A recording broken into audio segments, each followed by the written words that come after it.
Okay, now let's go ahead and talk about dead weight loss. So dead weight loss basically refers to the loss of economic efficiency that occurs when the equilibrium outcome is not achieved in the market.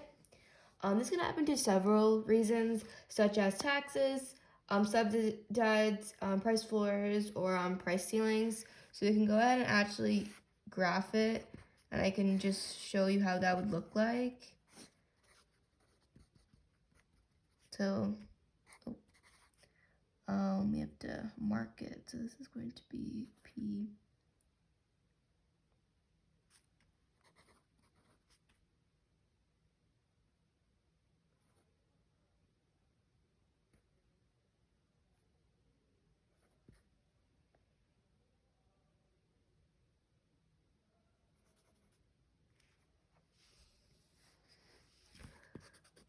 This would be quantity.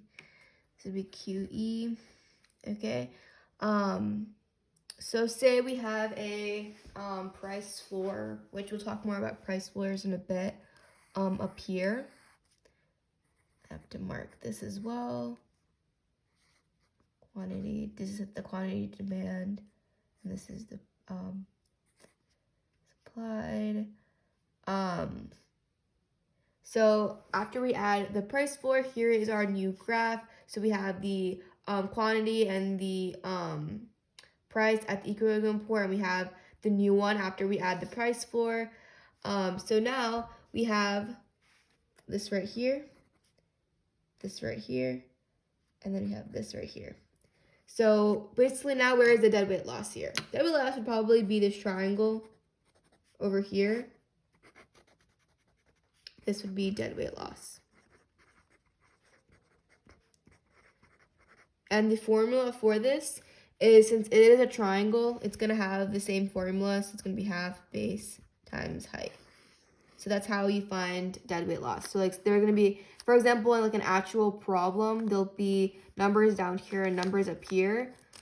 So you would basically, if you want to find the dead weight loss, you would just basically calculate the base and the height, and you just half it, and then you can find your dead weight loss. That's the formula for that. So that's what dead weight loss is. Here is where it is normally on a graph. Obviously, it depends, but normally it's that just mini triangle over here that's not taken up by the price or the quantity, or when the producer or the consumer surplus, because normally consumer surplus is here above this part, and the producer is here, because it's producers always like low below the equilibrium and the consumers above. This is before, but yeah, that's where dead weight loss is. We'll talk more about this in a bit, but after the new point, the consumer surplus will probably move up here, and the producer will move down here. So, but we'll talk more about that in a bit. The price floor is basically just like the minimum set price by the government that must be paid for a good service. So it's going to represent minimum. Basically its purpose is to ensure that producers receive, their minimum income.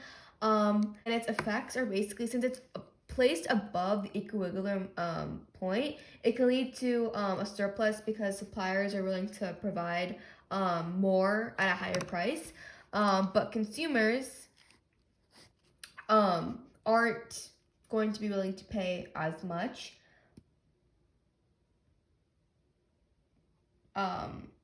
Therefore, this surplus can lead to wasted resources or the need for government intervention to provide excess supply.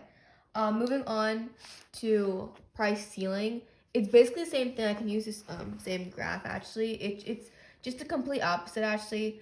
So it's gonna be placed below the equilibrium point. So just somewhere below this point right here, and it's basically just represents the maximum price by the set by the government. So price floor is minimum, price ceiling is maximum. Price set by the government that can be charged for good or service. The purpose for this is just to make essential goods affordable to consumers, you know, especially during like shortages and stuff. Example could be like rent, you know, like how in cities you have to pay a certain amount of rent. Um, a price ceiling would basically have that maximum amount. I just wanted to mention a real life example for the price floor could be like a minimum wage. You know, a government placing that as a law. Like for example, a minimum wage of $15 for all labor workers. That could be an example for that. And then an example for price ceiling could be, like I said again, rent. Maximum rent imposed by the government.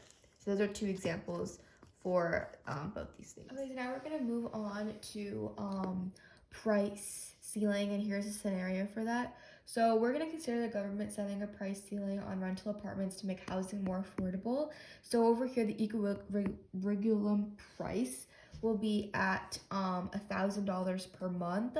However, let's consider that the government will place a price ceiling at 800. So we consider 800s right here.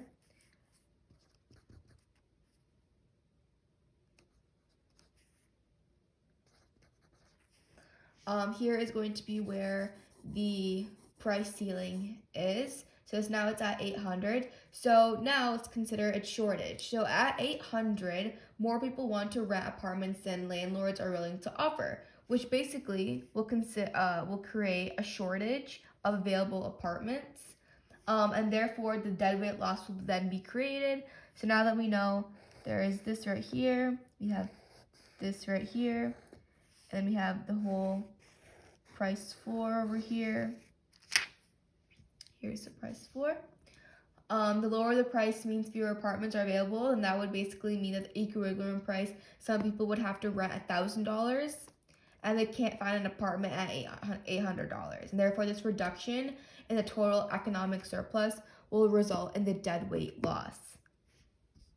Could be over here in this triangle, dead weight loss. So that is how price ceiling works. Now we're going to move on to price floor. Let's go ahead and talk about the scenario for this. So imagine the government sets a price floor for milk and for support for dairy farmers. So the equilibrium price, I already said it, it's going to be at $3 per gallon. But let's say the government wants to set a price floor at $4 per gallon. So let's move it up here. This is going to be our price floor.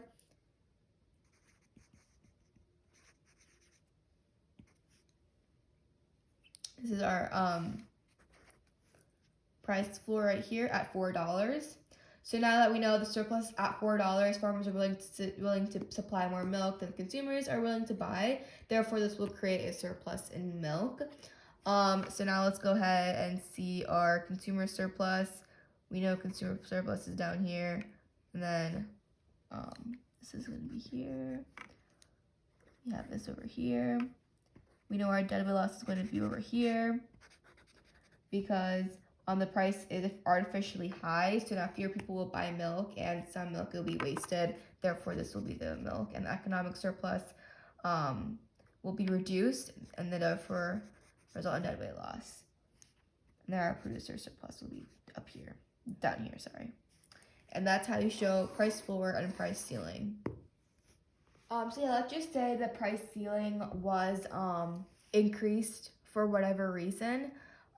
Therefore, that would basically mean that the market will be no longer basically restricted by a maximum price limited set by the government, and most likely what could happen is that the price would return back to its equilibrium point, and the price could increase, and then the quantity supply would also increase, and the quantity demand would decrease. Therefore, there also could be elimination of shortages as well, because obviously, as we know, that price ceilings and price floors can create deadweight loss. But if we do slowly increase the price ceiling, then deadweight loss could become eliminated. So yeah, a lot could happen if we change the price ceiling.